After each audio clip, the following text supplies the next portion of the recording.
जम्मू कश्मीर में national conference और कांग्रेस का अलायंस टूटने वाला है, क्योंकि तारिक हमीद कर्रा ने इस बात को लेकर वार्निंग दी है, चेतावनी दी है कि मुख्यमंत्री उमर अब्दुल्ला बिना किसी आधार वाले बयानबाजी करनी अगर उन्हें बंद नहीं की, बिना किसी आधार वाले बयान देने की आदत से बाज नहीं आए तो नेशनल कॉन्फ्रेंस से कांग्रेस समर्थन वापस ले लेगी। अब सवाल ये, क्या ये गठबंधन वास्तव में टूटने की ओर बढ़ रहा है? क्या उमर अब्दुल्ला ने हालिया बयान में आग में घी डालने का काम कर दिया है?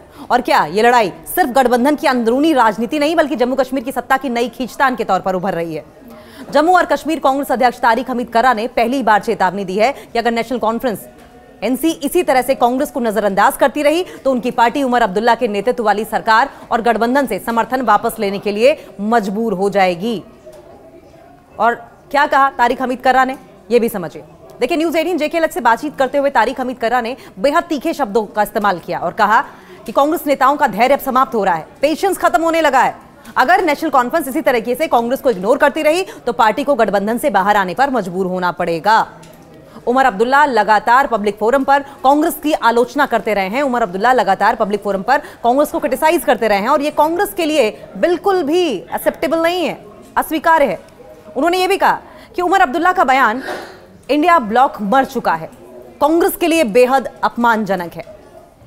तारिक हमीद कर्रा ने इस बात पर स्ट्रेस देते हुए कहा कि इंडिया अलायंस को मर चुका हुआ बताना बहुत ही कांग्रेस के लिए इंसल्टिंग है। जनता में यह धारणा बन रही है कि उमर बीजेपी की नेतृत्व वाली केंद्र सरकार को खुश करने की कोशिश कर रहे हैं। तारिक हमीद कर्रा ये कहते हैं कि जनता ये सोच रही है कि उमर अब्दुल्ला नेशनल कॉन्फ्रेंस दरअसल बीजेपी की भी पार्टी है, बीजेपी नेतृत्व वाली केंद्र सरकार को बार बार खुश करने की कोशिश कर रहे हैं। जम्मू कश्मीर में किसी भी मुद्दे पर कांग्रेस से सलाह नहीं ली जाती, तारिक हमीद कर्रा ने यह भी कहा।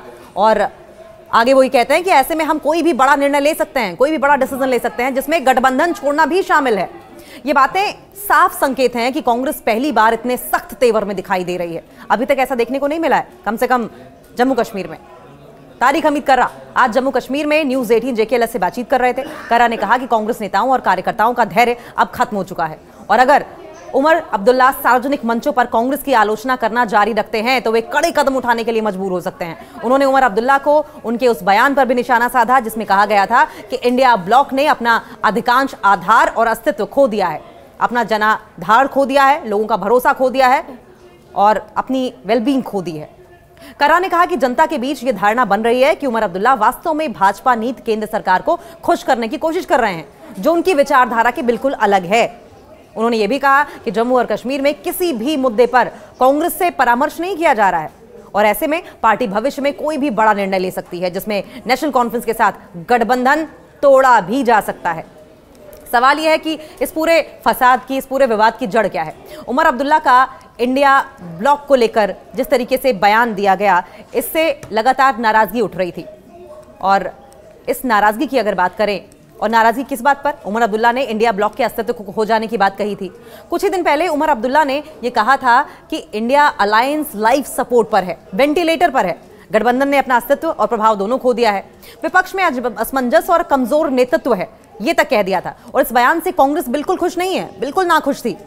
लेकिन अब तारिक हमीद कर्रा ने इसका बड़ा मुद्दा बनाकर कहा है कि उमर अपना राजनीतिक लाभ बढ़ाने के लिए, अब पॉलिटिकल माइलेज लेने के लिए बीजेपी को खुश कर रही है। यानी कि यह विवाद सिर्फ बयानबाजी का नहीं है बल्कि गहरी राजनीतिक अविश्वास का भी संकेत दिखाई दे रहा है।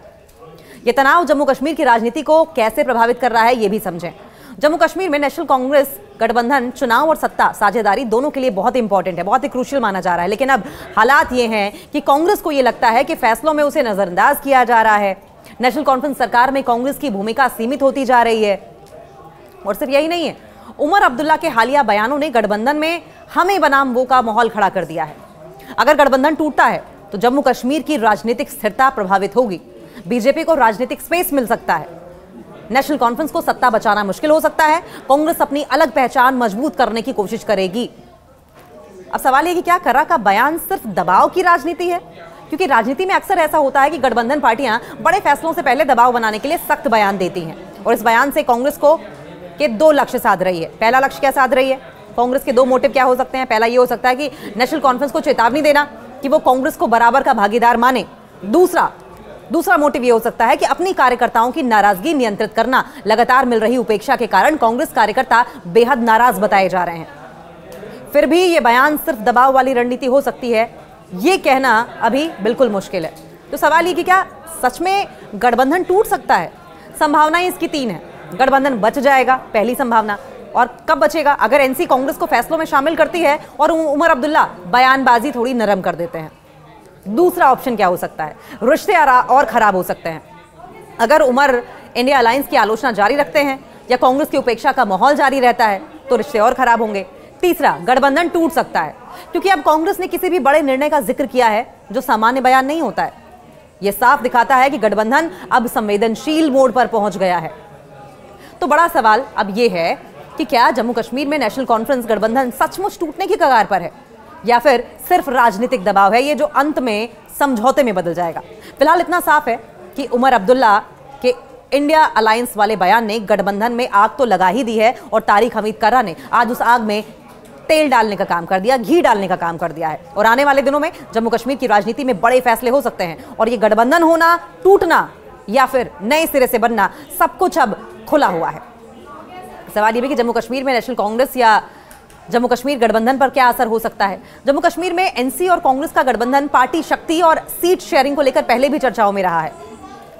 अगर राष्ट्रीय गठबंधन यानी कि इंडिया अलायंस में दरार आती है तो उसका दायरा राज्य स्तर तक भी पहुंच सकता है, यानी कि नेशनल कॉन्फ्रेंस और कांग्रेस में सोचने समझने की स्थिति बदल सकती है, खासतौर पर तब जब केंद्र की राजनीति में विपक्षी मोर्चा कमजोर हो जाए।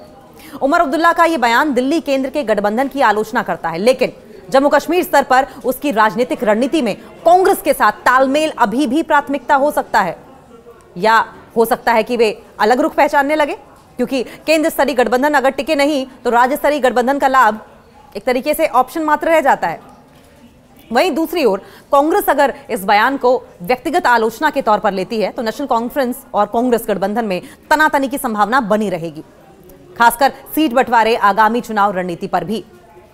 इसके राजनीतिक मायने अगर देखें तो राजनीतिक मतलब देश और क्षेत्र दोनों के लिए है। अगर नेशनल लेवल पर बात की जाए तो यह बयान यह दिखाता है कि विपक्षी दलों में तालमेल और आपसी विश्वास अब भी एक बड़ी समस्या है। सिर्फ वैचारिक साझेदारी से नहीं काम चलेगा, संगठन, रणनीति, एकजुटता, स्थिरता जरूरी है। बीजेपी के लिए अगर बात करें तो ऐसे बयान विपक्ष को कमजोर बनाते हैं, बिखरा हुआ दिखाते हैं, जो आगामी लोकसभा राज्य चुनाव में उनके लिए फायदे का संकेत है। यह दुनिया को यह संदेश देता है कि विपक्ष बल्ले बल्ले नहीं बल्कि आईसीयू में है। कई लोग इसे बीजेपी की जीत के लिए अवसर मान रहे हैं, लेकिन अगर रीजनली देखा जाए तो जम्मू कश्मीर की राजनीति पर इसका असर क्या पड़ेगा? एनसी और कांग्रेस की गठबंधन नीति, सीट बंटवारा, सरकार निर्माण, राज्य की मांगों जैसे बहुत सी ऐसी चीजें हैं, इन सब पर असर पड़ सकता है। स्टेटहुड की जो रिस्टोरेशन की बात हो रही थी, इस मांग पर भी असर पड़ सकता है। ये गठबंधन पुनर्मूल्यांकन यानी कि दोबारा एक बार बैठकर सोचकर इस पर मूल्यांकन करने की जरूरत है इस गठबंधन को लेकर। लेकिन बड़ा संदेश क्या जाता है कि विपक्षी गठबंधन सिर्फ चुनावों की प्रतिक्रिया नहीं होनी चाहिए, बल्कि स्थायी होने चाहिए, विचारशील होने चाहिए, आपस में बैठकर मनन मंथन करने की दोनों ही गुटों में क्षमता होनी चाहिए, लंबे समय से तक चलने वाली रणनीति बनाना आना चाहिए, ताकि केंद्र और राज्य दोनों में एक विश्वसनीय विकल्प बन सके, जनता का विश्वास हासिल कर सके, जनता अपना भरोसा इस गठबंधन पर डाल सके। अब सवाल यह कि क्या इंडिया अलायंस टूटेगा या एनसी कांग्रेस पर असर होगा? उमर अब्दुल्ला का बयान साफ संदेश देता है कि इंडिया अलायंस अब लाइफ सपोर्ट पर है। यह सिर्फ एक बयान नहीं था, बल्कि उस गठबंधन की मौजूदा कमजोर पंक्ति की यथार्थ स्थिति को और इशारा भी करता है। और अगर बाकी पार्टियां गठबंधन को पुनर्जीवित न करें, रणनीति और संयोजन न सुधारें, तो यह टूटने की संभावना कम नहीं है। जम्मू कश्मीर में एनसी और कांग्रेस को अब तय करना होगा कि वे केंद्र स्तरीय गठबंधन की अस्थिरता के बीच अपनी अलग पहचान बनाए रखें या फिर राज्य स्तरीय राजनीतिक मुकाबले और आवश्यकता के मुताबिक नई रणनीति चुन लें। अब मैं ये नहीं कह सकता कि वो एनडीए का हिस्सा बने या क्या करें, वो तो लोग देखेंगे, वो लोग फैसला करेंगे उसका। मैं ये कहता हूं कि ऐसी बातें करने से अगर स्टेटहुड हासिल होता है, आप इंडिया ब्लॉक को क्रिटिसाइज करके इंश्योर करते हैं कि जम्मू कश्मीर में आप स्टेटहुड ला सकते हैं, या आपको इसकी गारंटी है या आपको इसका प्रॉमिस है कहीं पे, तो you are welcome to criticise. सरकार जिसका हम हिस्सा नहीं है, उनके प्रॉमिसेस की नॉन डिलीवरेंस की वजह से हम अगर शिकार बनना शुरू हो जाए तो कांग्रेस पार्टी शायद इसको गंभीरता से सोचना पड़ेगा कि किस तरीके से हम इन शिकायतों से अपने आप को बचाएं। किस तरह बचा सकते हैं? तो ऑप्शन एक ही है, कि आप अपना समर्थन उनसे वापस लें। एक ही तो समर्थन, एक ही चीज है ना, क्योंकि आप गवर्नमेंट में है नहीं, गवर्नमेंट से आपको निकलना नहीं है, आप सिर्फ आपने सपोर्ट ऑफ जो है लेटर ऑफ सपोर्ट उनको दी है, सपोर्ट दे रहे हैं। तो क्या हम माने कि करा साहब ये कह रहे हैं कि आगे चल के अगर ये परेशानियां ये लोगों की परेशानी अगर ऐसे ही रही तो आप विड्रॉ कर सकते हैं अपना? नहीं, मुझे लगता है समीर साहब आप प्री जज कर रहे हैं। There are other ways also, like first सबसे पहले तो ये तारिक हमीद करा का इंडिविजुअल फैसला तो हो नहीं सकता। उसके वास्ते हमें एक कंसल्टेटिव प्रोसेस से निकलना होगा, हमें अपने साथियों से पूछना होगा, उनकी राय तलब करने के बाद में जो कंसेंसस बनेगा वो हमने this is one of the options कि आप विड्रॉ कर सकते हैं। वेल, जहां तक ऑप्शंस का ताल्लुक है, ऑप्शंस कई हैं, लेकिन किस स्टेज पे क्या किया जाना चाहिए उसके वास्ते कंसल्टेशन होनी चाहिए। उसके वास्ते I can not commit at this moment. जिस तरीके के परिदृश्य लगातार बने हुए हैं, ऐसे में सवाल यह भी है कि ये गठबंधन कितना चलेगा, 6 महीने 12 महीने में क्या क्या राजनीतिक बदलाव हो सकते हैं, खासकर जम्मू और कश्मीर और पूरे देश में। लेकिन फिलहाल तारिक हमीद करा का इस तरह से इतना कठोर बयान देना हल्के में नहीं लिया जा सकता।